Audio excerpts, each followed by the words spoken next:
Welcome to the Huntington Housing Authority. My name is Jessica Wagner. I'm the Senior Service Coordinator for the Housing Authority. Today I'm going to be telling you a little bit about how to do the job of Senior Service Coordinator. As you can see, we're standing in front of one of the 4 high-rise buildings for seniors that the Huntington Housing Authority owns and runs. I have an office at all 4 of these high-rise buildings and about 300 residents that I work with. As you can see, in the morning time, I like to come in and say hello to the residents here that are out in the lobby and outside enjoying the weather, ask how they're doing and if they might need something for the day. We're going to walk in right now and I'll take you on a tour of the lobby and introduce you to the manager.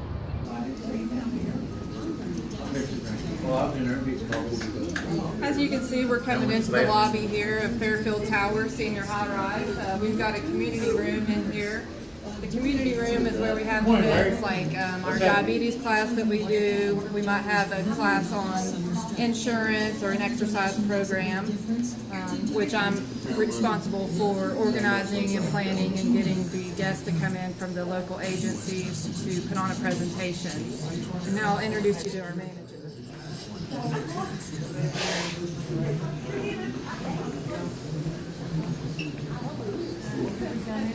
This is Linda Gillespie. She's the manager at Fairfield Tower. How many residents do we have here? About 67. 67 residents here. I spend a lot of my day going over referrals that I either get from residents actually walking in my office and asking me, advice on on how to do things, or I might get a referral from the manager herself. I'm just going to go over some of my recent referrals that I've gotten. I had a lady come in yesterday.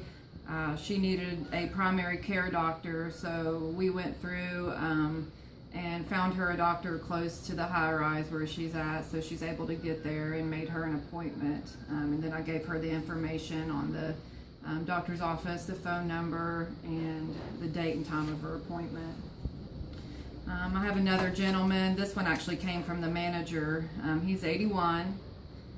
He's fallen several times over the past month and been sent to the ER, and he's actually refused to go to the ER several times. He's not able to take care of himself very well, so I've actually been asked by the manager to make an adult protective services referral for him, which I did that yesterday. I also help people with transportation, finding free transportation. West Virginia Medicaid will pay for their transportation to doctors if they have Medicaid. If not, there's a transportation service called Dial-A-Ride that's for seniors or disabled people specifically, and it's a cheaper option than taking a cab. A lot of the times residents will come in needing documentation, like they may have lost their birth certificate or social security card, and they need those in order to get benefits or services. So I will find out the information on how to get their birth certificate from their home state, and then print out the form for them, and then they can mail in a check to get their birth certificate. I also work with the DHHR here a lot in our county to get people food stamps and Medicaid and long-term care.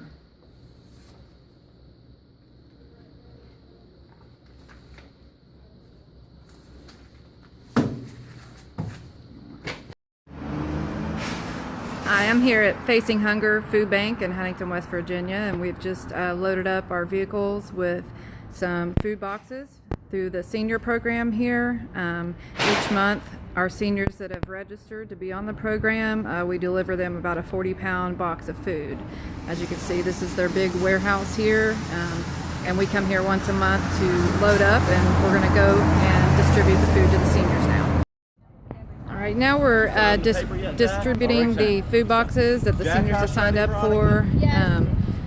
They're lined up here outside. They get a 40-pound food box with some dry goods and also some pasteurized cheese.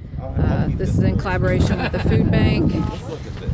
So we do a lot of networking with other agencies in order to take care of our seniors. We work with a lot of different agencies and companies in the local area to ensure that our seniors get their needs met as well as possible. And today I've got Dave Luttrell here. He's from one of our local insurance companies, and he's came to the high rise to do a presentation, and I'll let Dave tell you a little bit about his presentation. I just work with Coventry Healthcare. I'm the state director for Coventry, and I help folks with their Medicare concerns, Part D concerns, medical bills. A lot of people don't realize what they qualify for, and it's just nice to be able to come in and see folks and explain exactly how the Medicare program works. And a lot of folks actually qualify for extra benefits and don't realize they qualify for it. And so my job is to do educational training events and just let folks know what's available, how it helps them. Jessica works well with folks as well and helps them get onto additional benefits. And so it really just helps the community to have a better experience with their Medicare and their insurance needs. All right, thank you, Dave. Thank you. Every month I'm responsible for turning in a monthly report where I'll put statistics as to how many people that I've assisted throughout the month, how many food baskets I've delivered, how many referrals I have, how many case management cases that I have, and I also describe my monthly activities that I've done, programming, and any networking or continuing education that I might do. I try to do at least one continuing education program a month. Whenever I complete my monthly report, I will attend our monthly meetings at the Housing Authority where I will present my report and all of our activities and programming through the month there to other staff members and the upper management. As far as continuing education goes, these are classes that you just have to keep your eye open for in the newspaper or online or through your networking. Some examples of continuing education, I've done Alzheimer's University, diabetes education, elder abuse, and nutrition programs. I've created a filing system where I have all my residents' names listed here, and as you can see, I've got their referrals.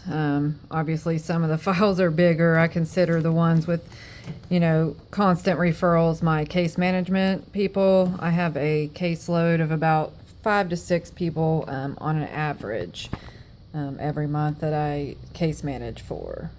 Every month I teach a diabetes class at Fairfield Tower. I would like to eventually expand these classes to all 4 high-rise facilities. Right now I'm just doing it at 1. The reason being that we actually get a donation from a local church every month of diabetes-friendly foods. Usually we'll get about 8 to 10 bags of those foods, which is about the number of people that we currently have in our diabetes education class. I come up with the curriculum, do the research, and come up with the class material. For that, we'll do topics like physical fitness, monitoring your blood sugar.